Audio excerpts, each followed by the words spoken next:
श्री स्वामी समर्थ महाराजांना जन्म आणि मृत्यू दोन्ही नाही, मग ते प्रकट कसे झाले? प्रकट दिनाचा हा इतिहास तुम्हाला माहित नसेल तर हा व्हिडिओ पूर्ण बघा। श्री स्वामी समर्थ महाराज हे आंध्र प्रदेशातील श्रीशैल जवळ असलेल्या कर्दळी वनातून प्रकट झाले।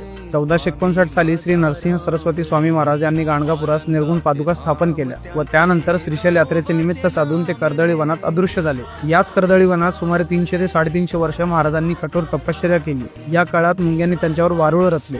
एक लाकूड तोडत असताना त्याची कुऱ्हाड या वारुळावर पडली आणि त्या वारुळातून रक्त वाहू लागले। बघता क्षणी त्या वारुळातून एक अजानुबाहू तेजस्वी मूर्ती प्रकट झाली आणि तेच होते अक्कलकोटचे श्री स्वामी समर्थ महाराज। त्याच दिवसाला आपण प्रकट दिन म्हणून साजरा करतो। नंतर काशी, प्रयाग असे भ्रमण करत ते उत्तरेकडून दक्षिणेत आले। 1856 मध्ये स्वामी समर्थ महाराजांनी अक्कलकोटमध्ये प्रवेश केला आणि सगळ्यात आधी ते याच खंडोबा मंदिरमध्ये थांबले होते। स्वामींनी 22 वर्ष अक्कलकोटमध्ये वास्तव्य केले आणि अक्कलकोट हे तीर्थक्षेत्र झाले। अक्कलकोट ही एक अशी जागा आहे जिथे स्वामींनी आपली साधना केली, भक्तांना आशीर्वाद दिले आणि भिवू नकोस, मी तुझ्या पाठीशी आहे असा विश्वास दिला।